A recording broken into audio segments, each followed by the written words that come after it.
Subscribe कीजिए मोहित study point channel को, bell icon को दबाइए सबसे पहले एजुकेशनल वीडियो पाने के लिए। नमस्कार साथियों, स्वागत है आप सभी का एक बार फिर से। तो आज हम आपके साथ हाजिर हैं। हमने जैसा कि बोला था 2011 से लेकर 2019 तक के सारे पेपर आपको हम सोल्यूशन करवाएंगे। मैथ सेक्शन जो भी रहेगा पूरा का पूरा सॉल्व करवाएंगे। तो आज आपके साथ पहला सेट है 2019 का सेट देख रहे थे। एक दो क्वेश्चन में हमको कुछ मिस्टेक लगी, तो इस वजह से 2019 को पहले ना करवा के पहले हम 18 करवा रहे हैं। 18 फिर 16 और फिर 19 का भी करवा देंगे, ठीक है। तो आज हम आपके साथ यूपीटीटी 2018 एक प्राइमरी का है। पहले प्राइमरी के सब सेट करवा देंगे, फिर सारे जूनियर के सेट करवा। टोटल सेट 12 है। अभी हमारे पास 10 दिनों का टाइम है। डेली हम 2 सेट पढ़ेंगे, ठीक है। तो देखते हैं हमारा पहला क्वेश्चन जो है आपकी स्क्रीन पे है, पढ़े और क्वेश्चन करेगा। ये प्रैक्टिस बैच है, तो इसमें क्योंकि प्रैक्टिस के हिसाब से करवाएंगे। अगर आपको लो लेवल का पढ़ना है तो पिछले वीडियो हमारे देख सकते हैं। तो देखिए आज का हमारा पहला क्वेश्चन दिया है आपके स्क्रीन पे है। यदि P का P परसेंट 36 हो तो P बराबर होगा। If P percent of P 36 then P is equal to. इसका मतलब क्या बताना है? तो बताना है अगर P का P परसेंट 36 हो तो P किसके बराबर होगा। तो ठीक है, तो इसको हम ऑप्शन से भी ले सकते हैं और इसको हम बिना ऑप्शन के दोनों तरीके से बता रहे हैं। देखो पहले हम क्वेश्चन से करके देख लेते हैं। देखो P का P परसेंट, P का P परसेंट क्या दिया है? 36 दिया है।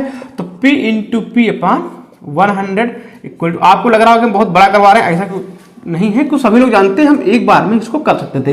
इसको करने की कोई जरूरत नहीं थी, फिर भी आपको एक बार हम थोड़ा सा भी बता रहे हैं। तो अब यहाँ से क्या हो जाएगा? देखो P square equal to, sorry यहाँ पे अभी नहीं, यहाँ पे 36 ही रहेगा, 36 रहेगा। अब यहाँ से जब मल्टीप्लाई हो जाएगी तो क्या हो जाएगा?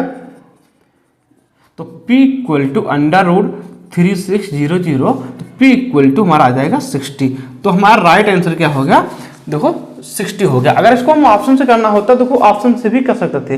क्या कहा है? P का P परसेंट 36 हो, ठीक है। तो हमारा यहाँ पे आ चुका, लेकिन आपको ऑप्शन से भी एक कर सकते थे। जैसे पहला ही उठाते, पहला तो 3600 का अगर 3600% निकालते, पहली बात है 3600 अपने आप में बहुत बड़ा नंबर है। 600 एक बार सोचा जा सकता था, 600 का 600% हो सकता, एक बार सोचा जा सकता था कि हाँ ये देखो, तो 2 जीरो से 2 जीरो कटा, फिर पता चल गया कि ये भी बहुत बड़ा हो जा रहा है, 36 आ रहा परसेंट है। फिर 15 का 15% निकालते तो यहाँ से क्या आता है? 225/100 यानी कि 2.25। नहीं पता तो चौथा बचा तो सही होता ही होता, नहीं तो 60 इंटू 60 अपान 100। जो 2 जीरो से 2 जीरो कट गए तो क्या आ गया? यहाँ से 36 आ गया, ठीक है भाई। तो यहाँ से क्या हमारा तो 36 ही हो रहा था। P का P परसेंट 36 हो रहा था। तो आपके स्क्रीन पे रहा है अगला क्वेश्चन, ठीक है। देखो अगला क्वेश्चन तो पढ़िएगा आप क्वेश्चन। किसी को कोई भी डाउट है तो हमको आप डायरेक्टली कांटेक्ट कर सकते हैं। व्हाट्सएप, टेलीग्राम या इंस्टाग्राम या फेसबुक पेज, कैसे भी कांटेक्ट करते हैं, हमसे क्वेश्चन पूछ सकते हैं। कोई भी क्वेश्चन है। एक्चुअली मैथ हम प्राइमरी की मैथ पढ़ाएंगे सिर्फ, और जूनियर का मैथ साइंस सेक्शन पूरा करवाएंगे। अगर आपको किसी को एक पेपर चाहिए है तो पूरा पेपर आपको हम दे सकते हैं। पूरा पेपर हमारे टेलीग्राम चैनल से आप डाउनलोड कर सकते हैं। पूरा का पूरा पेपर आपको मिल जाएगा, ठीक है भाई। तो अगला क्वेश्चन हमारा है इफ 2332 बराबर 2 की घात x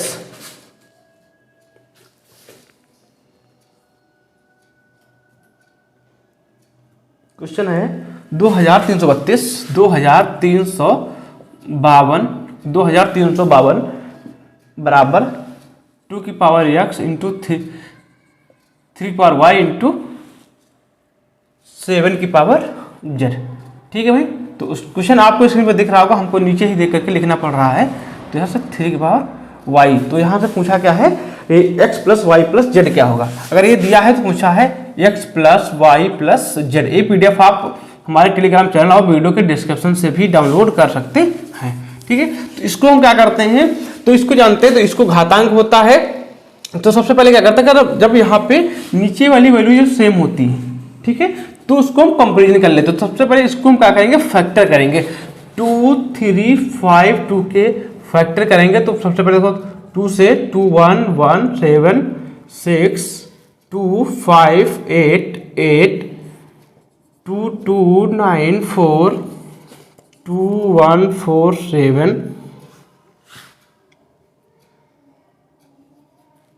3 4 जा 3 9 जा 7 7 और एन 7 1।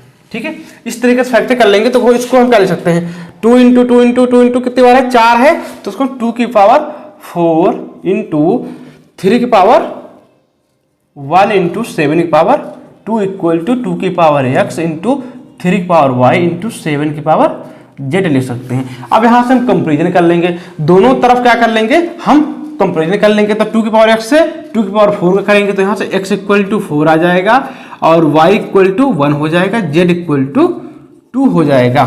ये कैसे हुआ, इन सभी को हमने जो शुरुआत की वीडियो बनाए वहां पे हमने बिल्कुल डिस्क्राइब किया, क्योंकि आज से पेपर के बहुत, आज से डेट है 13 है, आज डेट 13 है, 23 को पेपर है, काफी कम टाइम है, क्योंकि हम वीडियो 23 को बना रहे हैं, आप लोग वीडियो 24 को देखेंगे, सॉरी 13 को बना रहे हैं, 14 को आप लोग वीडियो देखेंगे और 14 को मकर संक्रांति है। तो मकर संक्रांति की सबसे पहले ही आपको शुभकामनाएं।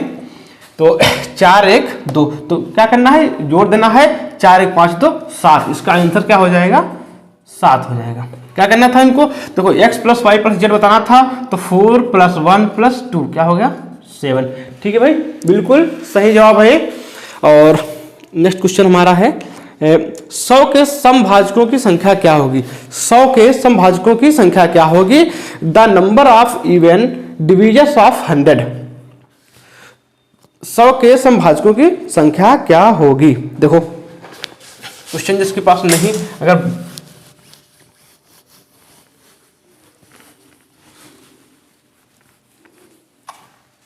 क्वेश्चन है 100 के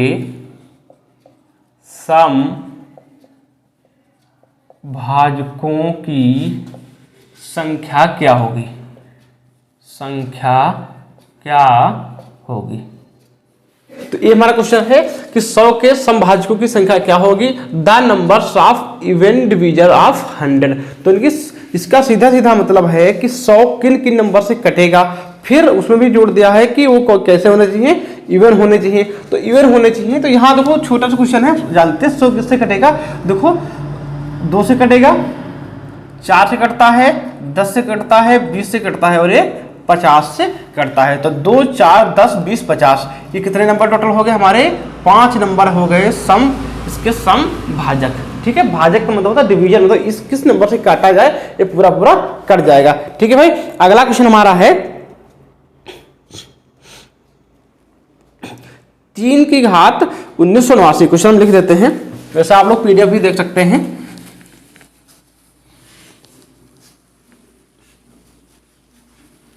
क्वेश्चन है 3 की घात 1989। 3 की घात 1989 में 7 से भाग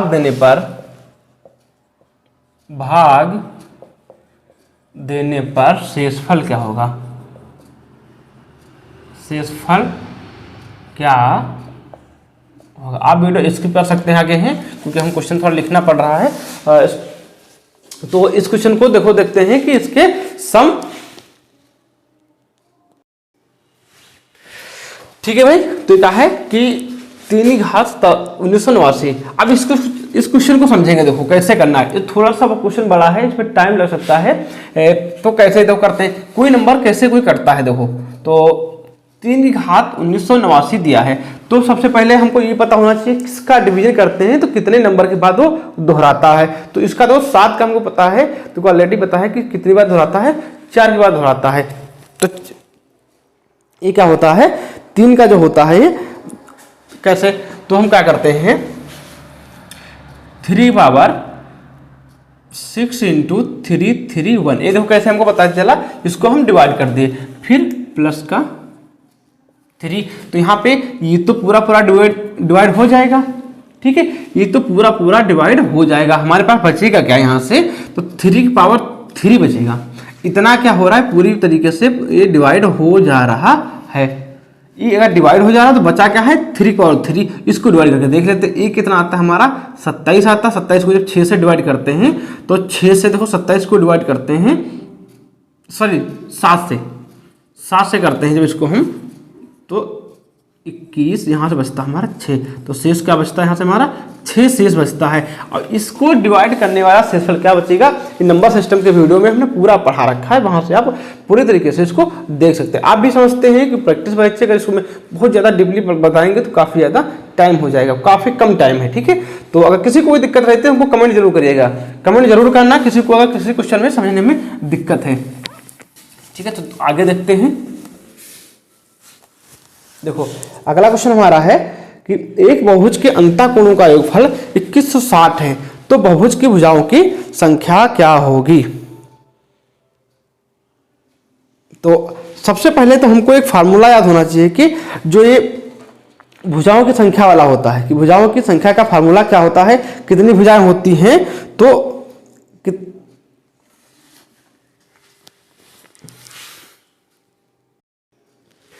देखो तो ये होता है अंतःकोणों का योगफल। क्या होता है, बहुभुज के अंतःकोणों का योगफल। जैसे हमको पता है त्रिभुज का कितना होता है 180 होता है, चतुर्भुज 360 होता है, पंचभुज ट्रायंगल क्वाड्रिलेटरल पेंटागन 540 होता है, ऐसे ही हेक्सागन। देखो आप बताते हैं, इसका फार्मूला बताते हैं कितना कितना होता है। तो ये फार्मूला होता है अंतःकोणों का योगफल,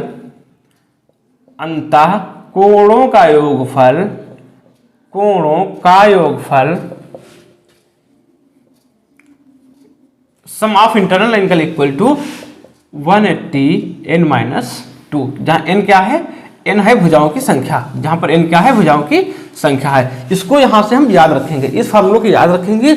इस पर डिपेंड हर साल एक नए क्वेश्चन जरूर आया है। किसी साल एंगल दे करके एंगल दिया है तो उसमें भुजाएं पूछी हैं, कि किसी में भुजाएं दे दी है तो उसका एंगल पूछा है। तो यहाँ क्वेश्चन में हमको दे रखा है एक बहुभुज के अंतःकोणों का योगफल 2160 है, तो भुजाओं की संख्या क्या होगी। देखो तो 2160 दे रखा है, तो 180 इंटू n - 2। कंफ्यूज मत होना, कहीं कहीं फार्मूला 90 इंटू 2n - 4 लिखा रहता है, ठीक है। तो बात देखिए, यहाँ से 2 कॉमन ले लिया, यहाँ से मल्टीप्लाई कर दिए, कंफ्यूज नहीं होना, यहाँ पर फार्मूला सेम होता है।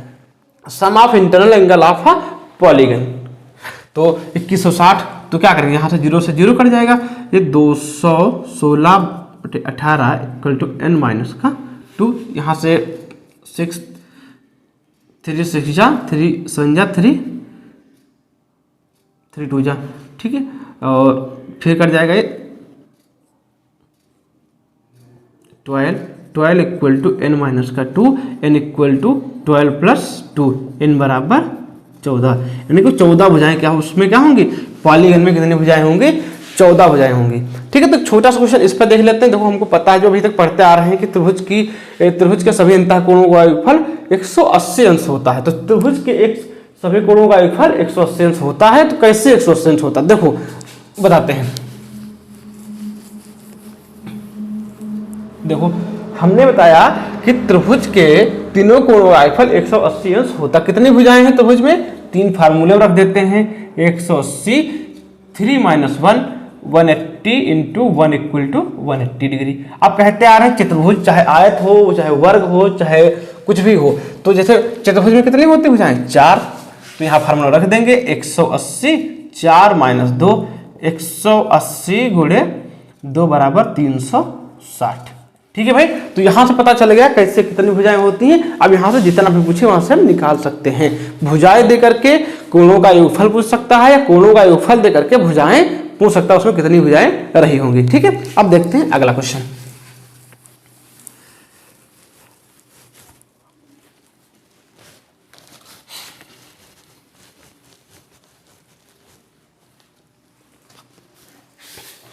देखो अगला क्वेश्चन दिया हुआ है 97 नंबर, सबसे छोटी ऋणात्तर अभाज्य पूर्णांक है। सबसे छोटी ऋणात्तर अभाज्य पूर्णांक है। ये हम सभी लोगों के लिए होमवर्क के लिए छोड़ते हैं। ये छोटा सा क्वेश्चन है, बस आपको ऑप्शन क्या दिए हैं 0 1 2 3। सबसे छोटी ऋणात्तर अभाज्य पूर्णांक, the list non negative prime number is option 0 1 2 3। ये आपको हम छोड़ते हैं, तो आपको बताना है इसका सही जवाब क्या होगा, ठीक है। तो अब अगला देखते हैं।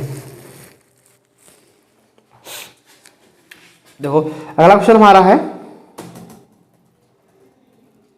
98। तो इस क्वेश्चन को लिख लेते हैं 1 whole 1/2 1 whole 1/2 plus 11 whole 1/2 plus 1 1 1 whole 1/2 plus 1 1 1 1 whole 1/2।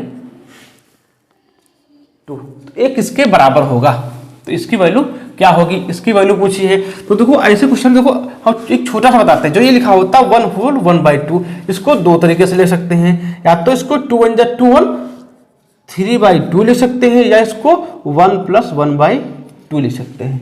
ठीक है, तो यहाँ पे ये फॉर्म तो नहीं लिखेंगे, ये बहुत कठिन होता जाएगा, हमको इसको इस फॉर्म में लिख लेना। इसको हम क्या ले सकते हैं 1 + 1/2, इसको 11 + 1/2, इसको 1 1 1 + 1/2 प्लस 1 1 1 + 1/2। तो इसको एक साथ लिख लेंगे। तो ये 1 + 11 + 1 1 प्लस देखो 1/2 + 1/2 हम करके बता रहे हैं आपको। पेपर में ऐसा कुछ भी बार बार लिखने की जरूरत नहीं, सीधा सीधा जोड़ देंगे। देखेंगे हर बराबर है तो सीधा 1 2 3 4 4/2। ये क्या हो रहा है देखो 1 2 3 4 4 1 2 3 1 2 1 1234, ये कट जाएगा देखो यहाँ से 2, तो 1236 इसका सही जवाब हो जाएगा। देखो हमने ये लाइन कर दिया, आपको लाइन नहीं लिखना है, यहाँ सीधे आपको ऐड कर देना है। पेपर में इतना टाइम नहीं होता कि उसको हमको लिखा जाए। अगर आप एक किसी कॉलेज के एग्जाम पर्पज से लिख रहे होते तो ठीक था, यहाँ पे आप टीटी के एग्जाम देने जा रहे हैं, तो टीटी के एग्जाम में इतना टाइम नहीं होता है कि इस तरह के क्वेश्चन को ऐसे करें। ठीक है, तो आपको उम्मीद करते हैं समझ में आया होगा। देखो अब आप बोलेंगे एक क्यों नहीं लिखा, क्योंकि हमको इस तरीके से टाइम बहुत लगता करते मल्टीप्लाई करते। ठीक है भाई, अब हमने इसको नंबर सिस्टम में अच्छे से समझा रखा है। अब ऐसे क्वेश्चन यहाँ पे एक ट्रिक निकल के आती है। अगर 11 × 11 हो, 111 × 111 हो, या 1111 × 1111 हो, इसको कैसे करते हैं देखो इसको बता देते हैं। थोड़ा सा छोटा सा क्वेश्चन है। अगर 11 × 11 है, 2 बार है, तो उसको 1 2 1 कर देंगे। पहले पढ़ेंगे 1 2, फिर उल्टा पढ़ देंगे। देखो यहाँ समझो, यहाँ अगर 3 बार दिया है तो पहले पढ़ेंगे 1 2 3 फिर 2 1। ठीक है, अगर ये 4 बार होता 1 2 3 4 1 2 3 4, इसकी मल्टीप्लाई करनी होती तो क्या करते 1 2 3 4 3 2 1 कर देते बस। ठीक है भाई, 1 2 3 4 3 2 1 क्लियर है। ऐसे 5 हो 6 हो 7 जितने भी हो सबके लिए होता है। अगला क्वेश्चन हमारा दिया हुआ है, यदि सभी प्राकृतिक संख्याओं a और b के लिए a' b कुछ है a', यहाँ कोई फार्मूला नहीं, पता नहीं क्या फार्मूला है यहाँ पे। इसका मतलब है a² + b² - ab। तो ही ऐसे दिया हो 9 * 10 क्या होगा। तो इसका मतलब है कि a की जगह पे 9 रखना है, b की जगह पे 10, और ये फार्मूला है। अगर देखो यहाँ पे 2 होता तो हम बता सकते थे कि a - b का होल स्क्वायर दिया हुआ है, लेकिन ऐसा नहीं है। देखो कैसे करते हैं, तो कुछ नहीं करना है, 9 का स्क्वायर यहाँ कर देंगे, प्लस का 10 स्क्वायर माइनस का 9 × 10 9 9 जा 81 प्लस 10 का 100 माइनस 90 हो जाएगा हमारा 181 माइनस का 90, ये बचेगा हमारा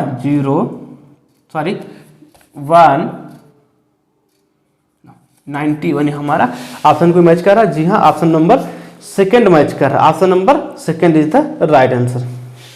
अगला क्वेश्चन है, फिर आप लोगों को पढ़ना है, यदि x और y शून्येतर वास्तविक संख्याएं हो तो x² + xy + y², तो ये हमेशा धनात्मक होगा। ठीक है भाई, तो अगर ये क्या हो, देखो अगला क्वेश्चन है, आप PDF से पढ़ सकते हैं, पूरा क्वेश्चन लिखेंगे बहुत टाइम हो जाएगा। आप लोग थोड़ा कोशिश करना है PDF से आज पढ़ने की। अगले में वीडियो आपको जैसे पहले देखे थे ऐसे क्वेश्चन आपको लगवा देंगे बोर्ड पर ही। तो इसका मतलब ये कैसा होगा, ये हमेशा क्या होगा, हमेशा ऋणात्मक होगा। हमेशा x और y के लिए कुछ मानों के लिए 0 है, हमेशा धनात्मक है, या धनात्मक ऋणात्मक दोनों हो सकता है। तो ये क्या होगा, हमेशा ऑलवेज पॉजिटिव है। क्या होगा, ऑलवेज पॉजिटिव। ये क्या होगा हमारा, ऑलवेज सदा धनात्मक। ठीक है भाई, ये क्लियर है ये चीज। तो ये क्या होगा, हमेशा धनात्मक रहेगा। अगला क्वेश्चन हमारे आ जाते हैं, कुछ ये क्वेश्चन बिल्कुल एक तरीके से रीजनिंग का बोल सकते हैं या नंबर सीरीज बोल सकते हैं ये।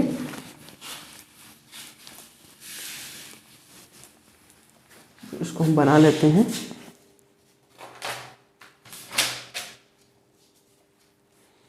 देखो ये दिया हुआ है,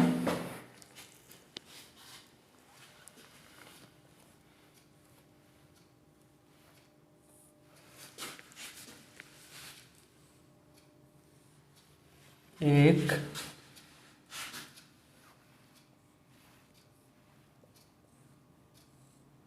दो, एक, दो, तीन,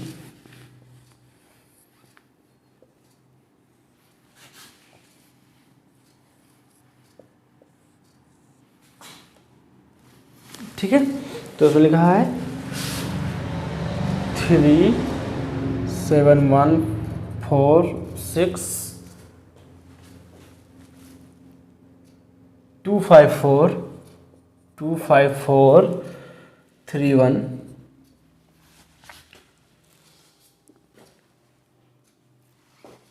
8, 7, 15, 6, 9, 15, 6, 9। अगला है 4, 5, 6, 7, 4, 5, 6, 7। ठीक है। आप इस क्वेश्चन को आगे, अगर आपको हम क्वेश्चन लिखने लगे तो आपको क्या कर लेना है, आगे स्किप कर लेना है। ठीक है। तो क्वेश्चन लिख गया, अब बताना है यहाँ पे स्टार बना हुआ है, यहाँ पे स्टार बना हुआ है, यहाँ पे क्या होगा। तो सभी लोग जानते हैं जो तीनों सीरीज में हो रहा होता है वही यहाँ कर देते हैं। तो देखो हमको सीधा समझ में आ रहा है 4, 3, 7, 6, 1, 7 हो रहा है। ठीक है। यहाँ का 3, 2, 5, 4, 1, 5 हो रहा है। 8, 7, 15, 9, 6, 15। तो यहाँ पर भी ऐसे हो जाएगा। देखो 6, 5, 11, 4, 7, 11। अब आप लोग बोलेंगे हमको समझ में कैसे आएगा? भाई ये आपको प्रैक्टिस से आएगा, ये आपको प्रैक्टिस से ही आएगा। इसका कोई रीजनिंग है, रीजनिंग का कोई शॉर्ट ट्रिक नहीं होती है। होती है, बिल्कुल होती है, हमेशा नहीं कहते बिल्कुल होती नहीं, लेकिन कुछ क्वेश्चन होते हैं जिनकी कोई ट्रिक नहीं होती, उनको हमको सोचना होता है, प्रैक्टिस होती है। तो आपको इसको प्रैक्टिस ही करना है। ठीक है। जैसे जो बताने वाले क्वेश्चन है उसको हम एक नहीं, दो नहीं, जितने नियम तरीके कहेंगे उतना बताएंगे। अब बहुत छोटा से छोटा बताने की कोशिश करेंगे, लेकिन भाई इसमें अगर इसमें कुछ भी नहीं है ट्रिक, उसको तो आपको करना ही करना है। देखिए अगला क्वेश्चन दिया हुआ है,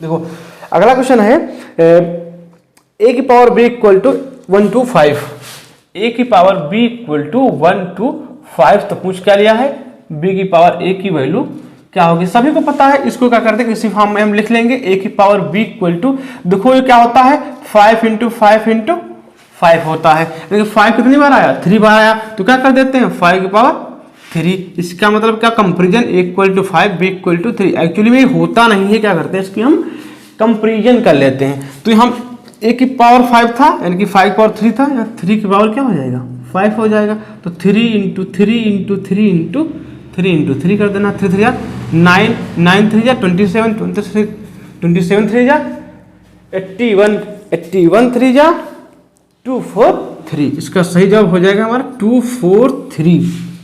क्या हो जाएगा, 243, 243। तो बिल्कुल सही जवाब है ये। उम्मीद करते हैं आपको समझ में आ रहा होगा। अगला क्वेश्चन देखते हैं, 1 से 10 तक की सभी प्राकृतिक संख्याओं से विभाजित होने वाली सबसे छोटी संख्या क्या होगी। 1 से 10 तक की सभी प्राकृतिक संख्याओं से विभाजित होने वाली सबसे छोटी संख्या क्या होगी। तो the list number divisible by all the natural numbers from 1 to 10 etch. तो आपको बताना है, तो सभी को इसमें पता चल गया होगा इसमें क्या करना है। एक्चुअली इसमें हमको एलसीएम निकालना है, नंबर काफ़ी बड़ा है तो इसलिए हमको क्या निकालना है, आपको बता देना है। लासा निकालना सभी लोग जानते हैं, 1 से 10 तक की सभी संख्याओं का लासा निकाल देना है, और जो नंबर आएगा वो नंबर बिल्कुल सही होगा। तो 1 से 10, 1 2 3, मतलब 1 से लेके 10 तक की सभी संख्याओं का लासा निकालना है। क्या निकालना है, लासा। आंसर बता देते हैं, इसका है 2520। आप सभी लोग कोशिश करिएगा इसका लासा निकालिएगा। अगर आपका आंसर आ जाता तो जरूर एक बार कमेंट बॉक्स में करिए, लिखिएगा कि हाँ जी हाँ हमारा आंसर आ चुका है। ठीक है। तो अगला क्वेश्चन देखते हैं। अगला क्वेश्चन हमारा है 4/8/2017 को शुक्रवार है, तब 61 दिनों के बाद कौन सा दिन होगा? ठीक है, तो 4/8/2017 देखो, देख लेते हैं। 4/8/2017, 4/8/2017 को कौन सा दिन है? फ्राइडे है। फ्राइडे है, तो 61 डेज के बाद कौन सा दिन होगा? तो आपको बताना है यहाँ पे। तो देखो, फ्राइडे है, कितने दिनों बाद पूछा है? 61 डेज बाद पूछा है। हमको पता है 7 दिन के बाद दिन बदल जाते हैं। ठीक है, तो इसको 7 से कर लेते हैं पहले डिवाइड। तो 56 तो पूरा पूरा कटेगा, 56 + 5, इसमें 5 दिनों के बाद दिन जोड़ लेते हैं। फ्राइडे के बाद फ्राइडे में 5 जोड़ दो, कौन सा दिन आएगा? Friday. Friday, Saturday, Sunday, Monday, Tuesday, Wednesday, तो कौन सा होगा? वेडनेसडे। कौन सा दिन हमारा हो जाएगा? बुधवार हो जाएगा। ठीक है, देखो समझाते हैं फिर से एक बार। सभी को पता है कि एक वीक में कितने दिन होते हैं? 7 दिन होते हैं। तो 7 दिन होते हैं, तो 7 दिन के बाद दिन वही फिर से रिपीट हो जाता है। जैसे आज संडे है, तो अगला क्या होगा? 7 दिनों के बाद संडे ही आएगा। तो यहाँ पे पूछा है 4/8/2017, यानी 4 अगस्त 2017 को फ्राइडे है। एक्चुअल कंफर्म नहीं कि यही डेट होगा, क्योंकि एक एग्जाम्पल लिया गया है, वो निकल भी सकता है। जैसा कि आप मूवी वगैरह में डिस्क्लेमर देखते हैं कि इसका वास्तविकता से कोई भी संबंध नहीं है। अगर ऐसा कोई पाया जाता है तो आगे जानते हैं सभी लोग। देखो क्वेश्चन देखते हैं। 4/8/2017 को क्या है? फ्राइडे है। तो पूछा है 61 दिनों के बाद कौन सा दिन आएगा? तो हमको पता है 7 दिनों के बाद, जैसे 7 दिन हो जाते हैं तो फ्राइडे आता, फिर 7 दिनों के बाद फ्राइडे आता। ऐसा 56 दिन तक फिर चलता रहेगा। और 56 में 5 जोड़ो, कितना होता है? 61 होता है। तो फ्राइडे में 5 जोड़ेंगे तो फ्राइडे फिर तुमको पता है शुक्रवार, शनिवार, रविवार, सोमवार, मंगलवार, बुधवार। ठीक है भाई, क्लियर है ये? तो उम्मीद करते हैं ये भी सबका सही होगा। और सभी लोग एक बार पीडीएफ से प्रैक्टिस करने की कोशिश जरूर करिएगा। सभी लोग को क्या करना है? पीडीएफ से प्रैक्टिस करना है। फिर जो क्वेश्चन नहीं लगे सिर्फ उन्हीं का वीडियो देखो, क्योंकि टाइम कम है, वीडियो देखने का ज्यादा कोई फायदा नहीं निकलेगा। वीडियो उन्हीं क्वेश्चन का देखें जो नहीं लगे। ठीक है, तो ये कुछ फिगर दिया हुआ है।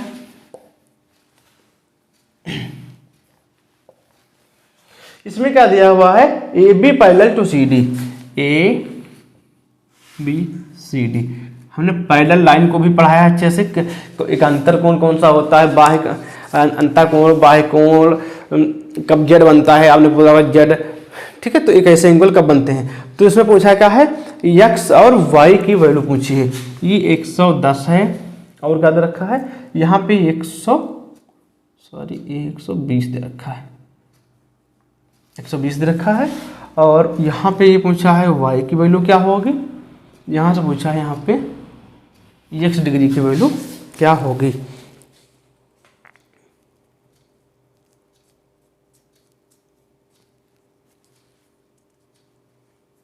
देखो देखो भाई, देखते हैं इसको क्या होगा सही सही जवाब। तो अगर ये दो पैरेलल लाइन है, ठीक है, ये दो पैरेलल लाइन है, ए बी किसके पैरेलल है? ये जो ए बी है ये सी डी के पैरेलल है। अगर हमको पता ए 120 था तो ये कितना रहा होगा? एंगल 60 रहा होगा। ठीक है, ये कितना रहा होगा? हमारा 60 रहा होगा।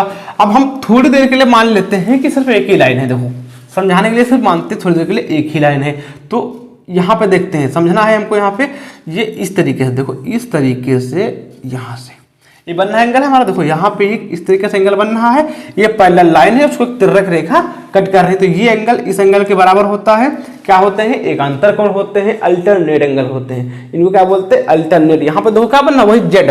आपने सुना होगा जेड रूल, तो यही जेड रूल यही है। जेड, ये जेड बनता है जो अंदर अंदर के कोण होते हैं बराबर। अगर ये 60 था तो ये भी क्या रहा होगा? 60 रहा होगा। यहाँ पे लेकिन हमको बताना कौन सा है? ये वाला एक्स। अभी थोड़ी देर के लिए लाइन हम छोड़ दिए हैं, तो यहाँ पे एक्स बताना है। ठीक है, बताना क्या हमको है? एक्स बताना है। एक्स बताना है तो ये इसके सामने है वर्टिकली अपोजिट, जिसे हम बोलते हैं शीर्षाभिमुख कोण। क्या बोलते हैं? शीर्षाभिमुख कोण, वर्टिकली अपोजिट एंगल। अगर ये 60 है तो ये भी 60 रहा होगा। तो हमको पता चल गया एक्स की वैल्यू क्या आ गई हमारे पास? 60 आ गई। ऐसे ही देखो, अगर ये 110 था तो ये 70 ये कितना रहा होगा 70, क्योंकि एक लाइन पे कितना एंगल बनता है। अब यहाँ पे नहीं बताया था, यहाँ पे देखो एक लाइन में कितना बनता है, अगर ये 180 बनता है, अगर यहाँ का 120 निकल गया तो इतना बचा, यहाँ पे 60 बचा। ठीक है, तो ऐसे यहाँ से 70, तो यहाँ से y की वैल्यू कितनी आ जाएगी हमारे पास 70 आ जाएगी। तो पूछा क्या था इसमें y माइनस एक्स, तो क्या पूछा था y माइनस एक्स, तो 70 माइनस 60 बराबर क्या हो जाएगा 10। तो ये 70 है, ये 60 है, तो कितना होगा यहाँ से 10 होगा। वही यहाँ जेड रूल यहाँ पर भी बनेगा। ठीक है, यहाँ इस तरीके से देखो बनेगा जेड, यहाँ पे इस तरीके से जेड बन जाएगा। ये 70 था, ये भी 70। ये 70 कैसे, क्योंकि ये पूरी लाइन है, इस पर एक एंगल 110 का है, दूसरा एंगल कितना 70 का ही बचा होगा। अगला क्वेश्चन देखते हैं।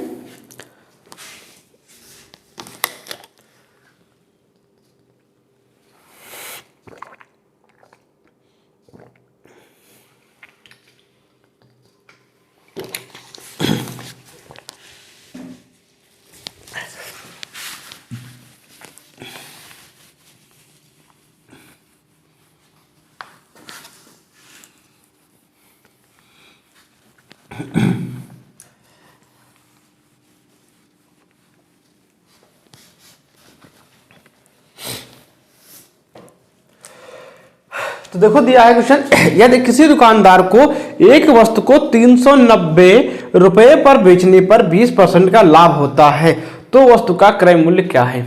ठीक है, the selling price of an article for 369, a shopkeeper gains 20% profit, shopkeeper gains 20% then the cost of the article. ठीक है भाई, तो क्वेश्चन सीधा सीधा मतलब ये है, एक दुकानदार किसी चीज को 390 रुपए का बेचता है, तो बेचता मतलब एसपी हो जाएगा, तो प्रॉफिट उसका कितना होता है 20% का होता है। तो बताना है कि उसके लिए सीपी कास्ट प्राइस क्या होगा। अगर आप सीपी एसपी से बिल्कुल अनजान हैं तो आप हमारी प्रीवियस शुरुआती वीडियो देखने की कोशिश करें, वहां से भी आप देख करके देख सकते हैं। ठीक है, तो हम बता देते हैं सीपी एसपी जिस पे हम बेचते हैं, प्रॉफिट जो हमको फायदा हुआ है, सीपी यानी कि जो हमको जिस पे हमने खरीदी थी। देखो, तो अगर हम यहाँ पे लेट कर लेते हैं, लेट सीपी इक्वल टू 100, हम यहाँ पे एक्स वाला कोई भी बताने वाले नहीं है, क्योंकि एक्स में सिर्फ टाइम की वेस्टिंग होती है, वो काफी बड़ा सवाल जाता है। तो लेट सीपी इक्वल टू 100, अगर सीपी 100 है और प्रॉफिट 20% का है, तो इसके हिसाब से एसपी क्या हो जाएगा, एसपी हो जाएगा 120। ये कैसे भाई, 100 पर 20 का अगर आप फायदा ले रहे हैं तो एसपी क्या हो गया 120। अब दोनों क्या है, एसपी हैं, एसपी क्या होंगी बराबर। इसको आप ऐसे समझ सकते हैं, जैसे आपसे कोई पूछे आपके 12th में कितने नंबर थे, तो आप दो तरीके से बता सकते हैं। आप बता सकते हैं कि हमारे 80% नंबर थे, या बता सकते हैं कि 500 में हमारे 400 नंबर थे। तो दोनों तरीके हैं कि चाहे बताओ कि हमारे 500 में 400 नंबर आए हैं, चाहे बताएं हम कि हमारे 80% नंबर आए हैं। तो दोनों क्या है, एसपी बराबर है, तो एसपी 120 बराबर 390 है। तुमको बताना क्या है, सीपी का माना हमने 100, तो 100 इक्वल टू 390 अपॉन 120 इंटू 100। ठीक है, तो ये कैसे हुआ इसको बता देते हैं थोड़ा सा। देखो, अगर कोई दिक्कत है, देखो 120 इक्वल टू 390, तो 1 इक्वल टू 390 अपॉन 120, इसलिए 100 इक्वल टू, जैसे पूछता था सवाल आप लगाते थे कि 4 पेन मिले हैं 20 रुपए के, तो 3 पेन कितने के मिलेंगे। ठीक, इस तरीके के क्वेश्चन कर चुके हैं, जिसको हम एक नियम से करते थे। तो इसको कट कर देंगे, 2 5 जा 2 6 जा, तो इसको काटेंगे, हमारा कट जाएगा ये भी 2 से कट जाएगा, 2 3 जा 3 से कट सीधे इसको 3 से कट करते हैं, 6 है तो 3 2 जा 3 0 2 से 65, यानी कि 65 इंटू 5 25 का 5 वीडियो आ रहा है इसमें, हाँ ठीक आ रहा है कि कितना आ जाएगा हमारा 325। ठीक है, अब इसको यहाँ से देखो, जिम्मेदारी कहाँ तक होती है, जिम्मेदारी का सेंस मतलब है कि हमारा एक यहाँ तक अगर आपको बता दिया, फिर कैलकुलेशन आप करें, वहाँ से आप निकालें। आंसर क्या आएगा हमारा 325 रुपये। तो सीपी का रहा होगा उसका, तो सीपी उसका आ गया 325 रुपये। ठीक है, अगला क्वेश्चन हमारा है किसी कस्बे की जनसंख्या 60,000 से बढ़कर 65,000 हो जाती है तो जनसंख्या में वृद्धि कितनी हो रही है। तो if the population of a town increased from 60,000 to 65,000 then the increase in population in is, देखो परसेंट बताना है।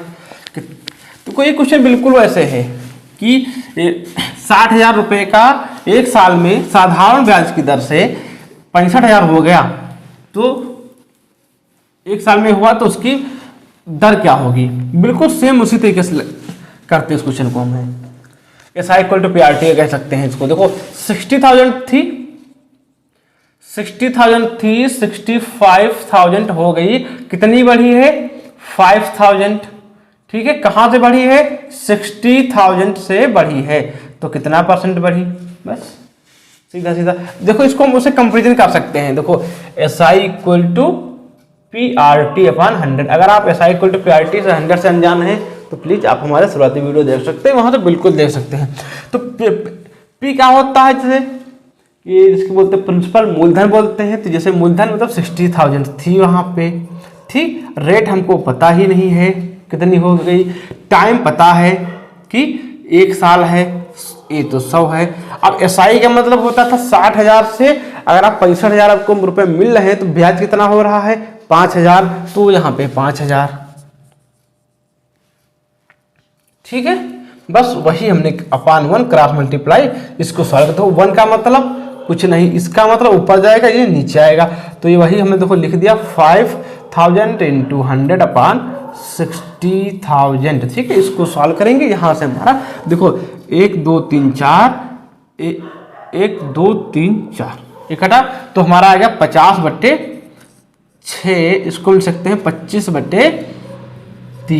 25/3% भी ले सकते हैं, या इसको 8 सही 1/3%।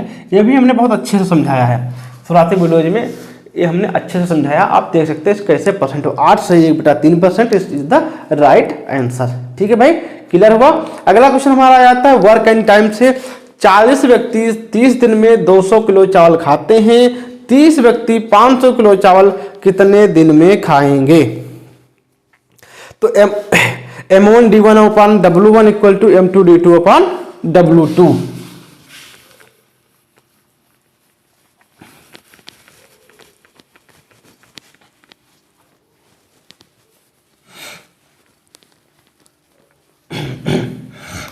देखो क्वेश्चन क्या है, 40 व्यक्ति 30 दिन में 200 किलो चावल खा जाते हैं, तो कितने दिनों में 30 व्यक्ति 500 किलो चावल खाएंगे। 40% consume 200 kilogram of rice in 30 days, in how many days will 30% consume 500 kg of rice. Clear है भाई। तो देखो हम फार्मूला जानते हैं M1 D1 upon W1 equal to M2 D2 upon W2। यहाँ पे देखो H1 भी होता है, H1 यहाँ पे H2, लेकिन यहाँ पे H1 H2 का काम नहीं था। मैन डे आवर, ठीक, आदमी कितने आदमी थे, कितने दिन तक काम किया, कितने घंटे काम किया। ठीक है, तो वही कितने आदमी थे, गब्बर याद कर लीजिएगा कितने आदमी थे। तो कितने पहले आदमी थे 40 आदमी 30 दिन तक, 40 आदमी 30 दिन तक खाए हैं कितना चावल 200 किलो चावल खाए हैं। अब पूछा है कि 500 किलो अगर चावल ले आए जाएं, अगर चावल कितने ले आए 5 यहाँ पे भी H2 हटा देते हैं, घंटे में कुछ दिया ही नहीं कितने घंटे खिलाया जाता है, कभी भी खा सकते हैं। तो 30 व्यक्ति कितने दिनों में खाएंगे भैया, 30 व्यक्तियों को हमको D2 ही रख लेते हैं इसको। क्लियर हुआ ये। अब काट पीट मचा लेते हैं, 30 से पूरा का पूरा कट गया, 2 जीरो इधर के 2 जीरो इधर के कट गए। अगर आपको काटने पीटने में कोई दिक्कत है तो बिल्कुल भी जल्दीबाजी ना करिएगा। ठीक है, लगाया क्वेश्चन आपको वहां से धोखा खा सकते हैं। तो ये हो जाएगा D2 बराबर 100 दिन। भैया ये कितने दिन तक खाएंगे 100 दिन तक खाएंगे। क्लियर है।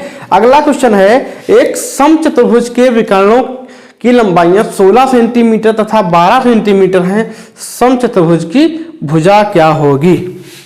देखो इसको हम पहले दो तरीके बताएंगे, इसका एक बेसिक भी बताएंगे, बेसिक के साथ साथ इसका हम एक डायरेक्ट फार्मूला भी कर बता देंगे। देखो एक बेसिक बता देते हैं और इसका डायरेक्ट फार्मूला भी बता देते हैं। डायरेक्ट फार्मूला क्या होता है समचतुर्भुज में, तो पहले तो हम डायरेक्ट पहले फार्मूला बता देते हैं। इसका फार्मूला होता ही क्या है भाई, क्या होता है समचतुर्भुज यानी कि रोम्बस। समचतुर्भुज हम सम लिख के गोल गोल इस तरह बना देते हैं, ठीक। समचतुर्भुज की भुजा ये बराबर होता है अंडर रूट d1/2 का होल स्क्वायर प्लस d2/2 का होल। अब भाई d1 d2 क्या है, देखो d1 d2 क्या है, इनके ये विकर्ण है, ठीक। सबको पता है विकर्ण इन दोनों के एक छोटा एक बड़ा होता, आयत और वर्ग के विकर्ण बराबर होते हैं। तो क्या होते हैं, एक को मान लेते हैं d1, एक को d2 मान लेते हैं। तो भुजाएं क्या दी हैं, लंबाइयां 16 और 12 हैं, ठीक है। तो क्या देखो क्या एक का है 16/2 का होल स्क्वायर प्लस 12 है, हाँ 12/2 का होल स्क्वायर। 16/2 जो होगा 8, 2 6, 8 का स्क्वायर 64, 6 का स्क्वायर 36, बहुत लोगों का तो आंसर भी 10 आ चुका होगा। अंडर रूट 100 यहाँ से आ गया हमारा 10 सेंटीमीटर, ठीक है। ये हो गया हमारा समचतुर्भुज की भुजा निकालने का डायरेक्ट फार्मूला। अभी थोड़ा सा इसका बेसिक हम जरूर करवाएंगे आपको नहीं देखना वीडियो, आप बढ़ा दीजिए, हम तो बताएंगे जरूर इसका बेसिक।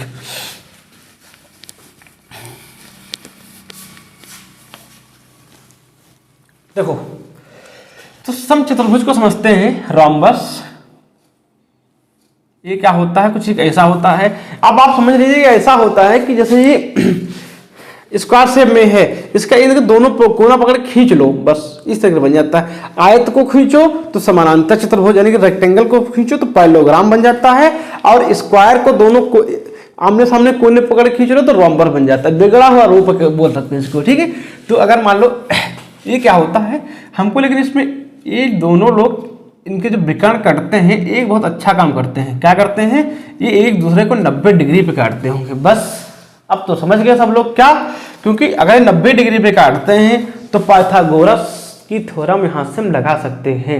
अब आप बोलेंगे पाइथागोरस थ्योरम क्या होती है, तो पाइथागोरस थ्योरम ये होती है, अगर हमारे पास ट्रायंगल है राइट एंगल, मतलब कि हमारे पास ट्रायंगल है जिसका एक एंगल 90 डिग्री का है, यानी कि राइट एंगल ट्रायंगल है, समकोण त्रिभुज है, तो उसमें जब समकोण त्रिभुज होता है, देखो ये समकोण त्रिभुज है भाई, कोई हंसेगा नहीं इस पर, 90 डिग्री का है कि नहीं है, ठीक है। ए है, इसको बी है और ये सी है, तो क्या होगा यहाँ से AC square equal to AB square plus BC। आपको ये नहीं याद रखना है, हमसे एक बार गलती फिर हो रही है, ये फार्मूला आप रखेंगे सीधे, क्या, कर्ण का स्क्वायर बराबर लंब स्क्वायर प्लस का आधार स्क्वायर। क्या हो जाएगा ये, कर्ण स्क्वायर बराबर लंब स्क्वायर प्लस आधार स्क्वायर। अब कर्ण क्या होता है तो सबको पता है, 90 डिग्री के सामने वाली भुजा क्या होती है, कर्ण। ये क्या हो गई हमारी, कर्ण हो गई। नीचे जो है ये आधार है, ये क्या है हमारा, लंब है। इसको अगर इंग्लिश में लिखना चाहें तो hypotenuse square equal to base square plus perpendicular square होता है। भैया ये AC square equal to AB square नहीं याद करना है, पेपर में बदल सकता है, मान लो B यहाँ पे आ सकता है, C यहाँ पे आ सकता है, ये कुछ नहीं याद रखेंगे, सिर्फ हम क्या फार्मूला याद रखेंगे, कर्ण स्क्वायर इक्वल टू लंब स्क्वायर प्लस आधार square, hypotenuse square equal to base square plus perpendicular square. ये है पाइथागोरस साहब की थ्योरम। अब पाइथागोरस कैसे लिखा जाएगा सब लोग एक बार लिख के जरूर बताइएगा, पाइथागोरस कमेंट में लिख के जरूर बताइएगा, बिना गूगल किए हुए कैसे लिखा जाएगा। देखो हम तो हिंदी में लिख रहे हैं, आपको इंग्लिश में लिखना है पाइथा। और जो लोग जिन लोगों के सब्जेक्ट देखो जो भी ऐसा लिखे अपना पाइथा जो भी लिखें अपना लिखें, ठीक है, लिखना जरूर एक बार है बिना गूगल किए हुए, फिर बाद में गूगल करना है। देखो तो समझते हैं 90 डिग्री पे कट गया तो एक साइड ये हो गई, एक साइड ये हो गई। देखो इसमें हम यहाँ पे लंब और आधार किसी को मान सकते हैं, क्या हो सकता है, लंब और आधार किसी को मान सकते हैं, लेकिन कर्ण एक ही साइड रहेगी जो 90 डिग्री के सामने होगी भुजा। 90 डिग्री की भुजा के सामने वाली हमेशा कर्ण होती है, इसको याद रखना ही रखना है। तो एक आधार हो जाएगी, एक लंब हो जाएगी। अब आप समझ गए होंगे पूरे विकर्ण का ये आधा होता है, ये पूर्ण विकर्ण का ये आधा होता है। ऐसे हमने फार्मूला लिखा था, इसमें भी हम लगा कर सकते हैं थ्योरम। कर्ण क्या है, इस रोम्बस की भुजा है, यानी कि पैरेललोग्राम की भुजा है, समचतुर्भुज की, सॉरी रोम्बस है, पैरेललोग्राम नहीं, रोम्बस है, यानी कि समबाहु समचतुर्भुज की भुजा है। यहां से निकाल सकते हैं, इसी से वो फार्मूला बना हुआ है। अगला क्वेश्चन देखते हैं। देखो अब क्या दिया था, जैसे आप समझते 16 दिया था, अब ये 8 है, ये 8 है, ये 6 होगी तो 6, यानी कि पूरी क्या है, पूरे 16 है तो इतनी क्या रहेगी 8, इतनी रहेगी 6, लगा देंगे थ्योरम, ये आ जाएगी हमारे पास 10। तो क्या हो जाएगा ये, इसकी ये हमारे पास 10 आ जाएगी। देखो अगला क्वेश्चन है, हमको बनाना पड़ेगा ये।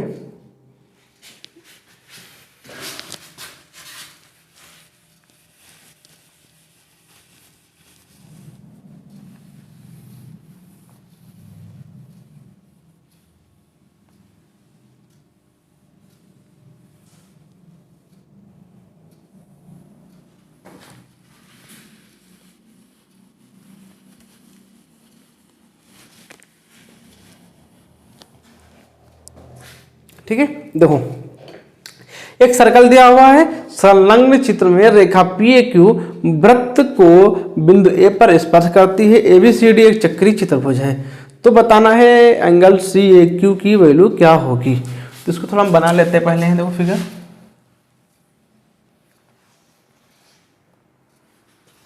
ये हो गया हमारा, मतलब मिलते हुए निकालना है, ठीक है, ये हो गया ऐसे।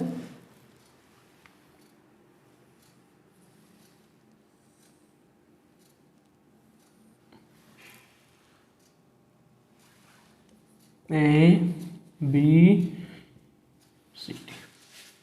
ठीक है, ये क्या होगा हमारा ABCD हो गया, चक्रीय चतुर्भुज है। CAQ बराबर CAQ, क्यू कौन सा दिया है, क्यू हमारा A दिया हुआ है, ठीक, CAQ यानी कि 70 दिया हुआ है।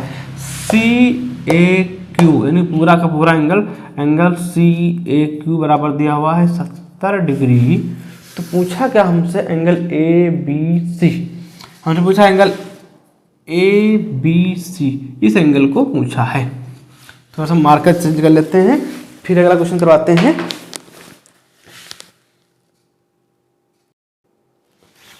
देखो भाई, तो इसका क्या होगा, देखो इसमें क्या दे रखा है, एक चीज दे रखी है चक्रीय चतुर्भुज, जो ये दे रखा है जो चक्रीय चतुर्भुज है। तो अगर हमको ये बताना है चक्रीय चतुर्भुज का मतलब क्या होता है, समझो यहाँ पे एक बार समझ लेते हैं। चक्रीय चतुर्भुज का मतलब कि अगर जो चतुर्भुज हो, यानी कि क्वाड्रिलेटरल हो, उसके चारों शीर्ष क्या हो, वृत्त पर हो, ठीक है।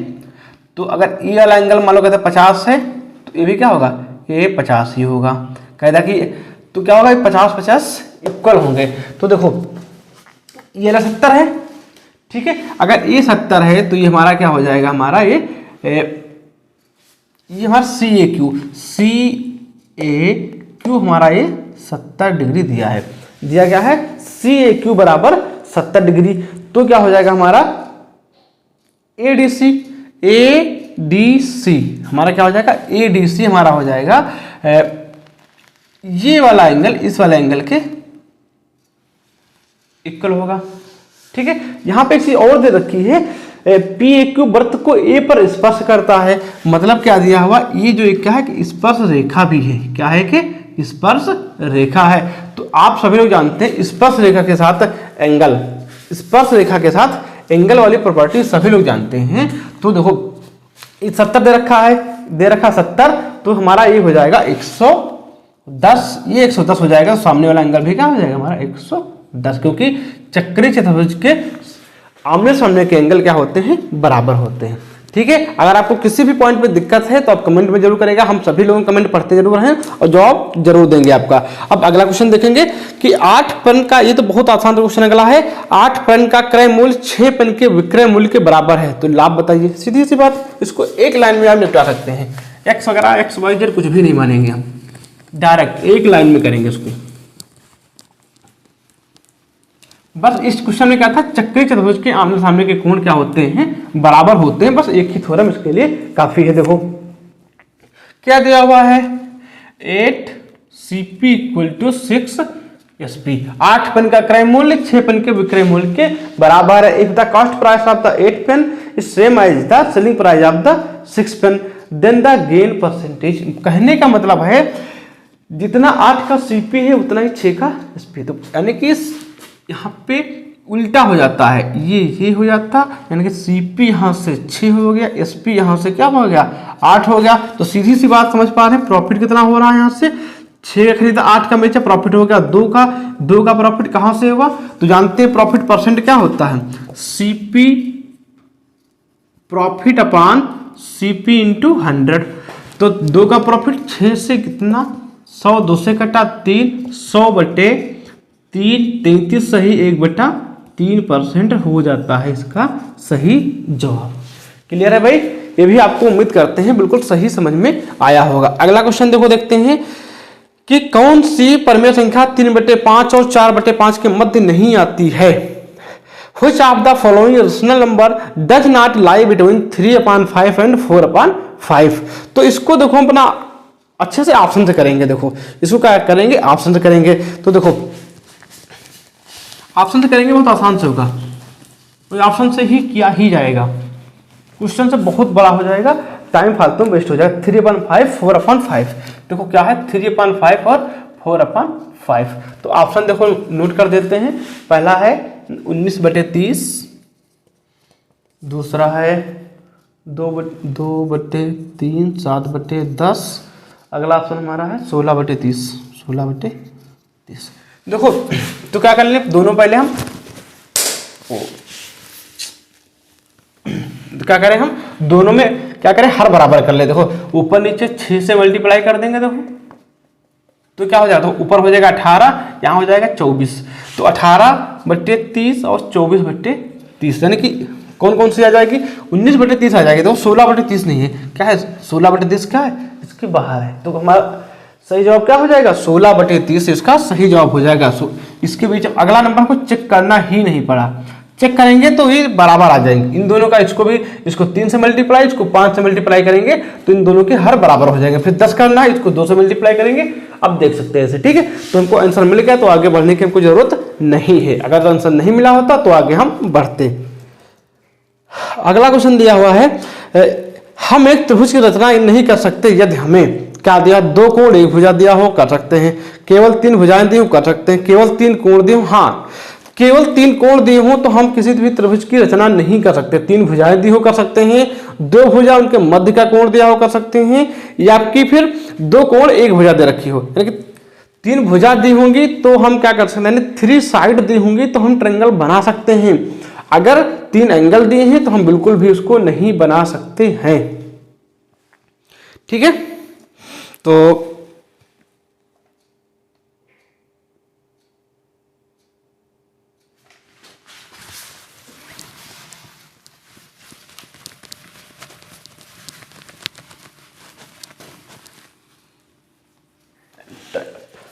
अगला क्वेश्चन, हमारे कुछ क्वेश्चन और बचे हैं, जल्दी जल्दी कर लेते हैं। हाँ, यदि किसी आयताकार भूखंड की लंबाई और चौड़ाई में क्रमशः 50% और 20% की वृद्धि कर दी जाए तो क्षेत्रफल कितने गुना बढ़ जाएगा। तो इस क्वेश्चन को देखो, एक फार्मूला है वृद्धि x plus y plus XY/100 plus minus. इसको प्लस माइनस इसलिए लिखते हैं, तो वृद्धि होती है तो प्लस प्लस रखते हैं, और कमी होती है सभी सिंबल क्या कर देते हैं, माइनस माइनस कर देते हैं, ठीक है। तो देखो क्या हो रही, लंबाई में 50% और चौड़ाई में 20%, तो 50 प्लस 20 प्लस 50 गुणे 20/100, तो 50 20 70 2 2 तो कटाए तो प्लस 10, यानी कि 80% की वृद्धि हो जाएगी। परसेंट में 80 है तो गुना पूछा है, तो 80/100, 20 चक्कू 20 पंचे, तो ये 4/5 गुना क्या हो जाएगा हमारा। ये ऑप्शन में कोई मैच कर रहा, जी हाँ मैच कर रहा, 4/5 गुना 4/5 टाइम, क्या 4/5 टाइम्स। क्वेश्चन इंग्लिश में एक बार बोल देते हैं, if the length and breadth of a rectangular plot are increased by 50% and 20% respectively, then the how many times will be its area be increased. ठीक है, तो अगला क्वेश्चन दिया है, सामान्य मनुष्य के शरीर का ताप 37 डिग्री सेल्सियस है, फ़ारेनहाइट पैमाने पर यह ताप क्या होगा। तो हमको पता है F बराबर, देखो वैसे हमको छोटी सी वैल्यू याद होनी चाहिए, लेकिन अगर कोई दूसरा वैल्यू दे देता है तो पता होने को। ह्यूमन बॉडी की बात की है तो यहाँ पे 37 होता है, तो वहाँ पे 98.6 होता है। इसको करके नहीं बताएंगे, सिर्फ आपको बता रहे हैं, फार्मूला आपको लिखवाया जा रहा है कि फार्मूला आप लिख लीजिए। ये होता है 9c/5 प्लस का 32। इसका मतलब क्या हुआ, ये फार्मूला दिया हुआ, ये दिया है फ़ारेनहाइट में, ये दिया है सेल्सियस में। आप सॉल्व करेंगे यहाँ से आ जाएगा। देखो तो सेल्सियस में क्या दिया था 37, तो ये होगा 9 इंटू 37/5 प्लस 32। तो इसको जब हम सॉल्व करेंगे, इसको तुम्हारा 98.6 ह्यूमन बॉडी की बात आ रही ना, तो मतलब क्या हुआ कि डिग्री सेल्सियस 37 डिग्री सेल्सियस में होगा, तो फ़ारेनहाइट में 98.6। Option number B second, option number second इसका सही जवाब हो जाएगा। क्लियर है भाई। देखो अगला क्वेश्चन देखते हैं।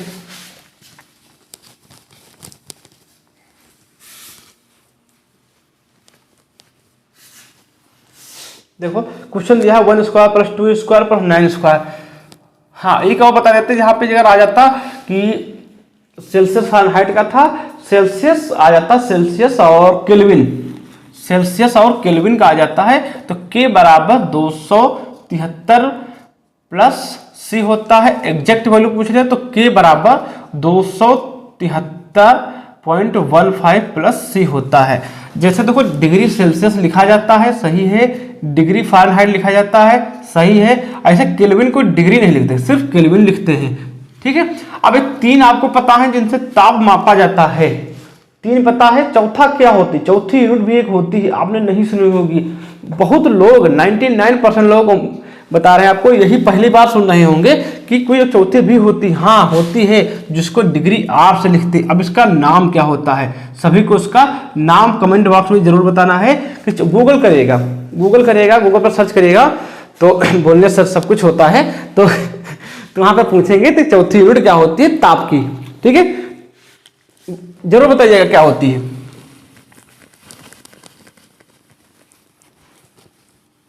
और जो एसआई यूनिट पूछ ले ताप की, तो केल्विन ही होती है। एसआई यूनिट केल्विन ही होती है। जो लोग साइंस पढ़ते हैं तो सबको पता है फंडामेंटल यूनिट कितनी होती है, 7 फंडामेंटल यूनिट होती हैं। जैसे कहते हैं लंबाई की मीटर, साइंस का टॉपिक है, जूनियर में आता है।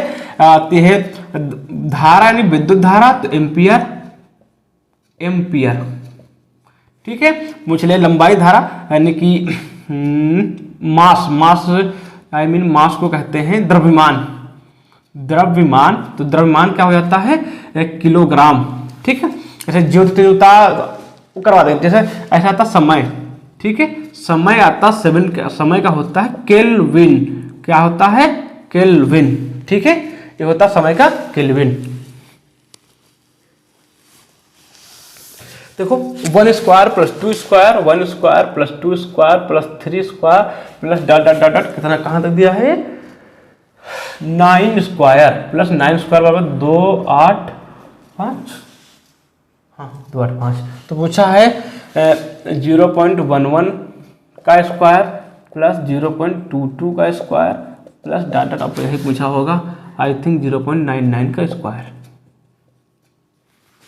ठीक है, यही पूछा है, हाँ यही पूछा है। हम बताने के लिए बिल्कुल तैयार हैं। इसको देखो हम ऐसे ले सकते हैं, डेसिमल हटाएंगे, नीचे 2 0 बढ़ जाएंगे। ठीक, तो यानी कि इसको लिख सकते हैं इस तरीके से 11/11 का स्क्वायर बटे 100। थोड़ा इसको और सही लिख लेंगे तो देखो नीचे भी क्या ले सकते हैं, उसको मैं 10 × 10 लिख सकते हैं, और तो यानी कि 10 का स्क्वायर ले सकते हैं। एक ही लाइन में कर रहे हैं सब कुछ, क्या ले सकते हैं 10 का स्क्वायर। तो 2 बार स्क्वायर क्यों लगाएं, एक ही साथ क्यों ना स्क्वायर लगाते हैं। 11/10 नहीं समझ में आया, वीडियो को फिर से देखें। पीछे करें फिर से देखें। फिर इसको ऐसे ले सकते हैं 22/10 का स्क्वायर लिख सकते हैं, बिल्कुल लिख सकते हैं। ठीक, तो ऐसे plus dot dot dot dot dot dot plus 99/10 का होल स्क्वायर। ठीक है भाई, क्लियर हुआ ये। देखो हम यहाँ से कॉमन क्या ले लें, देखो इसको लिखा है 11 तो उसको हम 1 × 11 लिखा है, ये क्या देखो इसको 22 लिखा हुआ है। देखो अगली लाइन में करते, ज़्यादा हो जाएगा 60, फिर 1 × 11/10 का स्क्वायर प्लस 2 × 11/10 का स्क्वायर, इस तरीके से दिया हुआ है ये। तो सबको समझ में आ गया होगा हम कहना क्या चाहते हैं। हम बस कहना यही चाहते हैं कि 11/10 का स्क्वायर, 11/10 का स्क्वायर मिल रहा है कॉमन, मिल रहा है ना। तो बचेगा के अंदर 1 square plus 2 square plus 3 square plus dot dot dot dot plus 9 का स्क्वायर।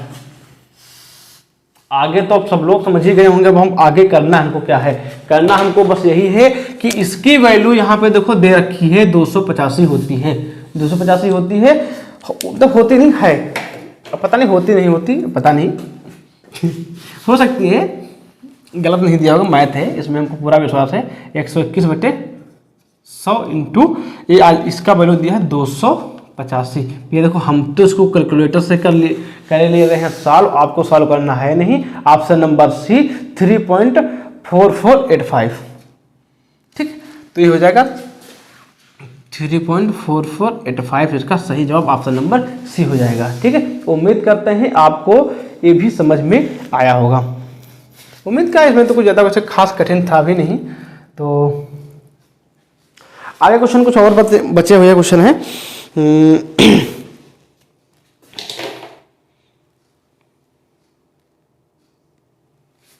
हाँ, एक छोटी सी गलती हो गई यहाँ पे है। देखो यहाँ पे पूरे का स्क्वायर दिया था, देखो यहाँ पे पूरे का स्क्वायर दिया था, यहाँ 100 यहाँ बनता जाएगा, देखो यहाँ पे 100 बनेगा। ठीक है, छोटी सी गलती हुई है तो सही कर लेंगे, यहाँ पे 100 बनेगा। ठीक है, लास्ट में हमको कन्फ्यूजन हो रहा था क्योंकि इतना छोटा नंबर आ रहा है कि 100/100 होगा यहाँ पे। ठीक है, छोटी सी गलती है, कोई बहुत बड़ी बात नहीं है, हो जाती है छोटी छोटी गलतियाँ हैं इतने बड़े क्वेश्चन में। तो यहाँ पे क्या आ जाए 3.4485। ठीक है, किसी को कोई कन्फ्यूजन है तो अपना कमेंट करिए या आप हमसे डायरेक्टली कनेक्ट कर सकते हैं। हमारे सारे कॉन्टैक्ट डिटेल वीडियो के डिटेल्स में हमारे वीडियो के डिस्क्रिप्शन बॉक्स में दिए हुए हैं।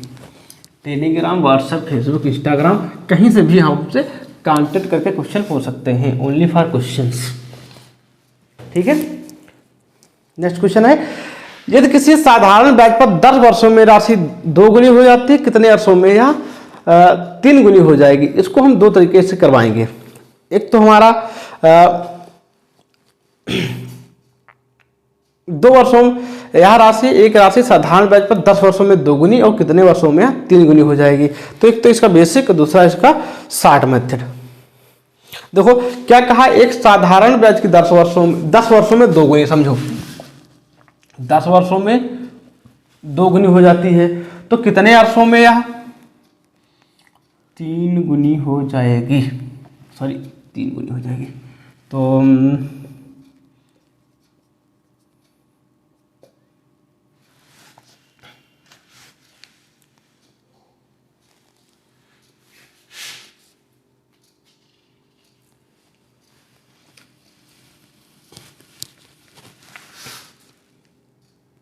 देखो कहते हैं, जैसे मान लेते हैं कोई राशि कहते हैं 100 थी, कितनी हो गई,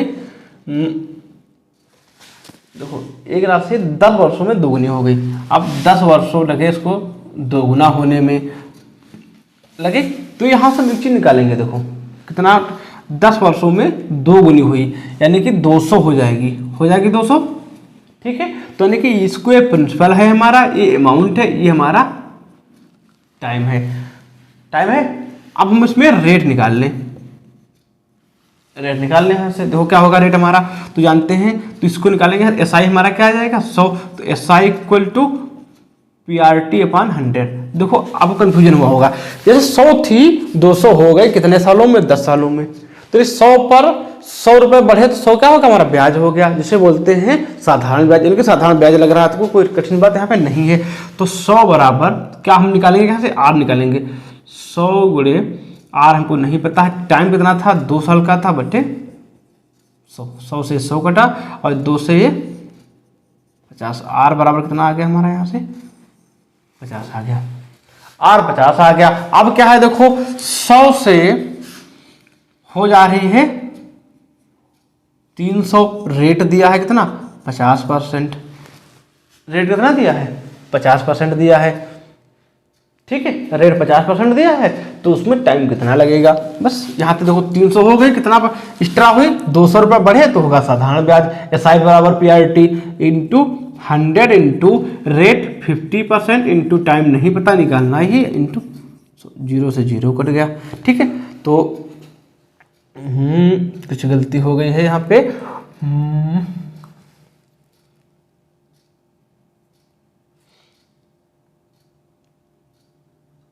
हाँ यहाँ पे 300, यहाँ पे 300 क्योंकि कितना हो जा रहा है 300, 3 गुनी हो जा रही, ओके।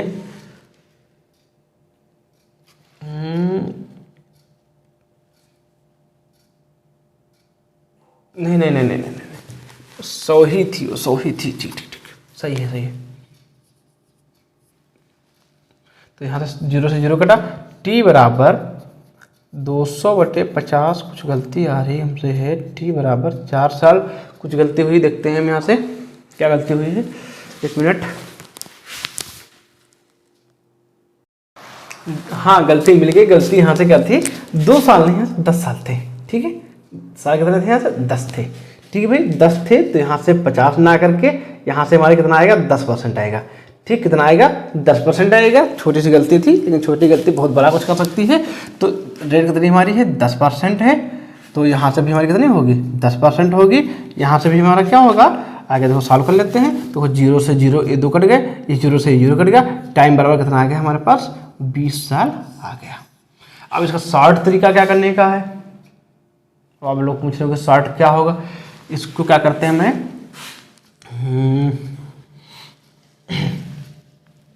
10 इंटू 3 माइनस 2, नहीं 10 इंटू 2/3 माइनस 2, ये हो जाएगा 20/1 इक्वल टू 20 ईयर्स। ये बताएंगे आपको बाद में कैसे आया हमारा, ये हमको शॉर्ट जो तरीका है, इस शॉर्ट आपको अभी नहीं बताएंगे क्योंकि इसमें काफ़ी टाइम लगेगा आपको, आप कहेंगे इसमें स्टार्ट में टाइम लगेगा क्योंकि इसको समझाने में टाइम लगेगा। अभी तो आप बेसिक कहीं बहुत कठिन नहीं था, हमने बनाया है इसको, कठिन नहीं बनाया क्योंकि थोड़ा जल्दी बनाया है समझाने के लिए, एक एक स्टेप करके एसआई इक्वल टू पीआरटी को लिखने की जरूरत ही नहीं, 4 से 5 स्टेप में इसको कर सकते हैं, ठीक है। अब हमारा लास्ट क्वेश्चन, नहीं अभी एक क्वेश्चन और है, 80 मीटर व्यास वाले एक वृत्ताकार पार्क के अंदर अधिकतम क्षेत्रफल का एक वर्गाकार खेल का मैदान है बना है, खेल के मैदान का क्षेत्रफल का 80 मीटर व्यास है, देखो समझो यहाँ पे,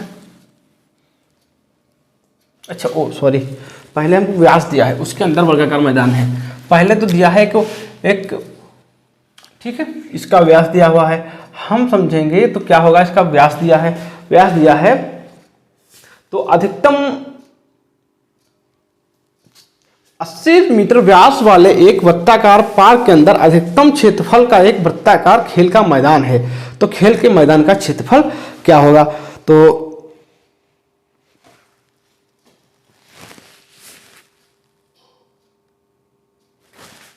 देखो अगर इसे हम बनाएंगे तो क्या बनता है, इसको देखो ध्यान में रखते हैं, इसको इस तरीके से बनाएंगे, देखो अधिकतम से अधिकतम बनाएंगे, ठीक, जो बन पाएगा उससे अधिकतम।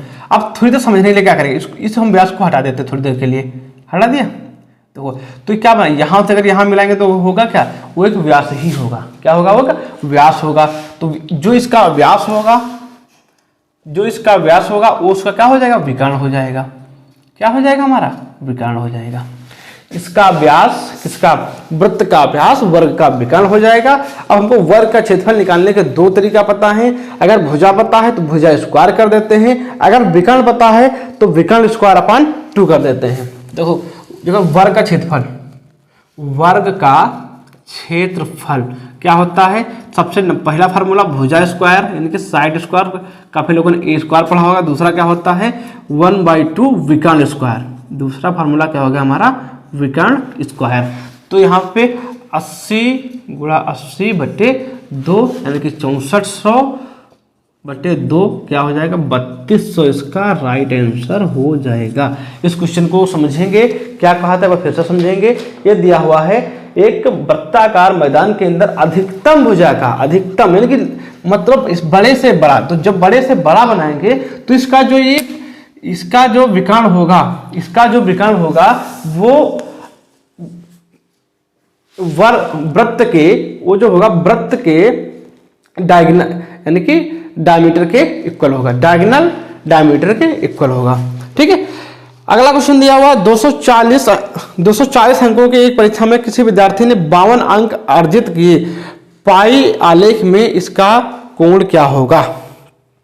कितने नंबर मिले उसके हैं, 52 नंबर मिले हैं कि 240 में, 52 नंबर 240 में, सीधी सी बात है। 52 नंबर मिले हैं कितने में 240 में। अब पाई चार्ट बनाते तो एंगल कितना होता है, यहाँ पे 360 डिग्री होता है। कितना होता है, इसको इरेज कर देते पहले हैं।